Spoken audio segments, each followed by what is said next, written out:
بسم اللہ الرحمن الرحیم احمد ونصلی علی رسول الکریم۔ حضرت مولانا عبدالسلام ندوی رحمہ اللہ کی کتاب اسوہ صحابیات، جو کہ سیرت صحابیات کا حصہ دوم ہے۔ طرز معاشرت۔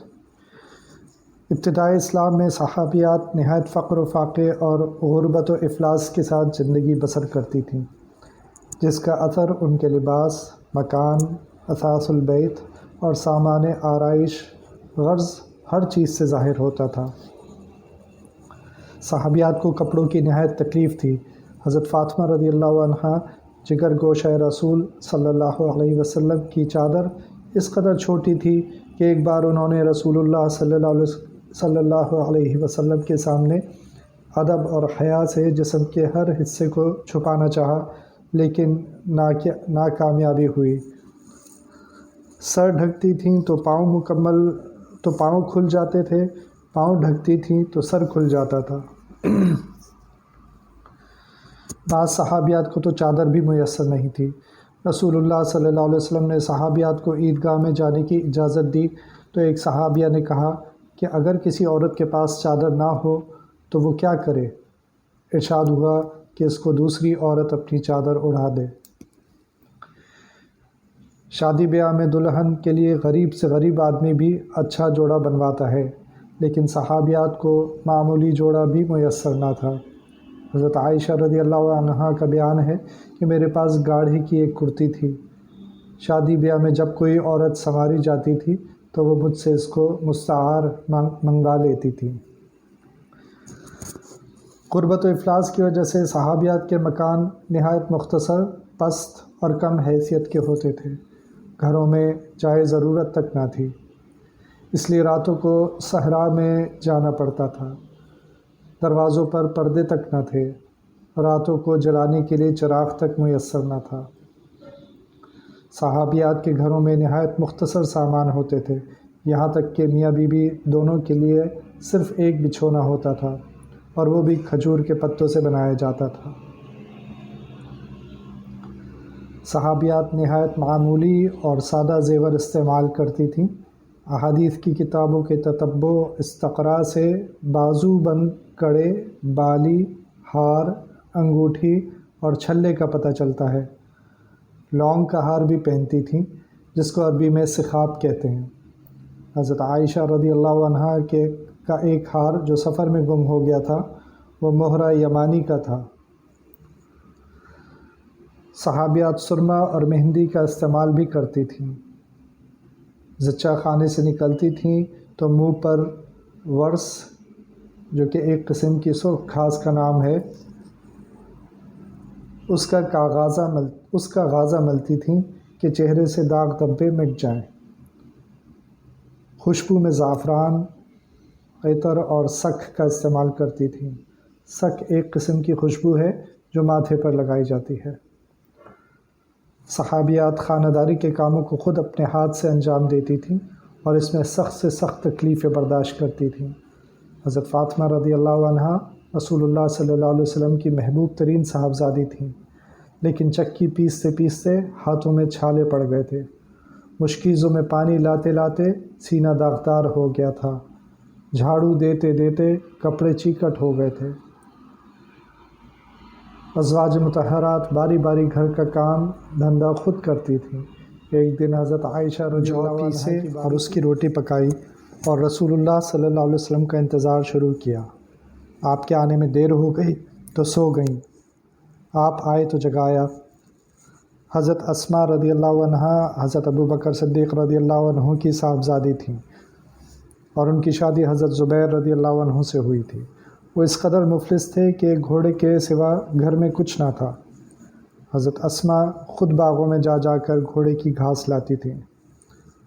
حضرت ابوبکر نے سائسی کے لیے ایک غلام بھیجا تو انہوں نے اس خدمت سے نجات پائی۔ رسول اللہ صلی اللہ علیہ وسلم نے حضرت زبیر کو ایک قطع زمین بطور جاگیر دیا تھا، جو مدینے سے 3 فرسخ دور تھا۔ حضرت اسماء روز وہاں جاتی اور وہاں سے کھجور کی گٹھلیاں اپنے سر پر لاتی اور ان کو کوٹ کر ان کی پانی کھینچنے والی اونٹنی کو کھلاتی تھیں۔ گھر کے معمولی کاروبار ان کے علاوہ تھے۔ خود پانی لاتیں، مشک پھٹ جاتی تھی تو اس کو سی لیتیں، آٹا گوندھتیں، روٹی پکاتیں۔ گھر کے کام دھندے کے علاوہ صحابیات بعض صنعتی کام بھی کرتی تھیں۔ حضرت سودا رضی اللہ عنہا طائف کی چمڑی بناتی تھیں، جس کی وجہ سے ان کی مالی حالت تمام ازواج مطہرات سے بہتر تھی۔ بعض صحابیہ کپڑے بنتی تھیں۔ عہد نبوت میں عورتیں بے پردہ اور آزاد بھی نہ تھیں۔ محفہ میں سفر کرتی تھیں، نقاب پوش رہتی تھیں اور غیر محرم سے پردہ کرتی تھیں۔ حضرت عائشہ رضی اللہ عنہا فرماتی ہیں کہ حجۃ الوداع کے زمانے میں جب لوگ ہمارے سامنے سے گزرتے تھے تو ہم چہرے پر چادر ڈال لیتے تھے، لوگ گزر جاتے تو پھر منہ کھول دیتے تھے۔ ایک بار حضرت افلح بن ابی القیس حضرت عائشہ رضی اللہ عنہا کی ملاقات کے لیے آئے۔ وہ پردے میں چھپ گئیں۔ بولے، تم مجھ سے پردہ کرتی ہو؟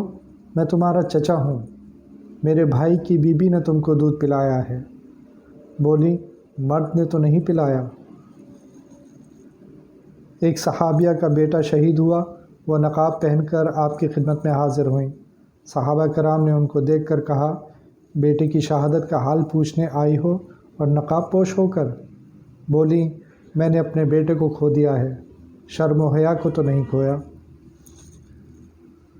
ہمارے زمانے میں پردہ ایک رسمی چیز ہے۔ مثلاً ایک عورت کسی محرم سے رسماً پردہ کرتی ہے تو اس سے لازمی طور پر ہمیشہ پردہ کرے گی، لیکن 2-4 بار کسی نامحرم کے سامنے آنے کا اتفاق ہو گیا تو پھر اس کے لیے پردے کے تمام قیود ٹوٹ جائیں گے۔ لیکن صحابیات رسمی پردے کی پابند نہ تھیں، ان کا پردہ بالکل شرعی تھا۔ اگر شریعت اجازت دیتی تھی تو وہ کسی کے سامنے آتی تھیں، اور جب شرعی موانع پیدا ہو جاتے تھے تو اس سے پردہ کرنے لگتی تھیں۔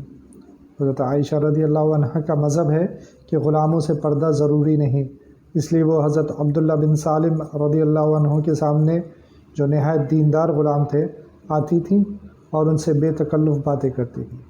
ایک دن وہ آئے اور کہا کہ اللہ نے آج مجھے آزاد کر دیا، چونکہ اب وہ غلام باقی نہیں رہے۔ اس لیے حضرت عائشہ رضی اللہ عنہا نے پردہ گروا دیا اور عمر بھر ان کے سامنے نہ آئیں۔ معاملات۔ حضرت عائشہ رضی اللہ عنہا اکثر قرض لیا کرتی تھیں۔ ان سے پوچھا گیا کہ آپ قرض کیوں لیتی ہیں؟ بولیں کہ رسول اللہ صلی اللہ علیہ وسلم نے فرمایا ہے کہ جو بندہ قرض ادا کرنے کی نیت رکھتا ہے، اللہ اپنی جانب سے اس کے لیے مددگار مقرر کر دیتا ہے، تو میں اسی مددگار کی جستجو کرتی ہوں۔ حضرت ام سلمہ رضی اللہ عنہا نے ایک غلام کو مکاتب بنایا۔ اس کے جب بدلے کتابت ادا کرنا چاہا تو کہا کہ اس میں کچھ کمی کر دیجئے، انہوں نے کم کر دیا۔ حضرت ابو بکر رضی اللہ عنہ نے حضرت عائشہ رضی اللہ عنہا پر چند کھجور کے درخت ہبہ کیے تھے، لیکن اب تک ان کا قبضہ نہیں ہوا تھا، اس لیے ہبہ نامکمل تھا۔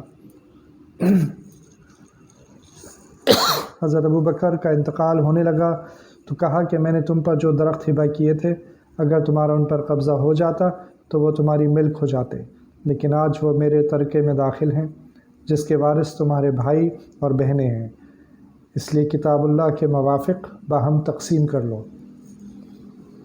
حضرت عائشہ بولیں کہ اگر اس سے بھی زیادہ مال ہوتا تو میں چھوڑ دیتی۔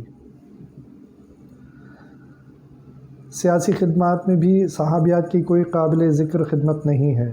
صرف اصحابہ میں تذکرہ شفا بنت عدویہ میں اس قدر لکھا ہے کہ حضرت عمر رضی اللہ عنہ ان کی رائے کو مقدم سمجھتے تھے، ان کی عزت کرتے تھے، اور بازار کی بعض خدمتیں بھی ان سے متعلق تھیں۔ لیکن سیاسی خدمات کے علاوہ صحابیات نے اسلام کی ہر ممکن خدمت کی ہے، جس کی تفصیل ذیل کے عنوانات سے معلوم ہوگی۔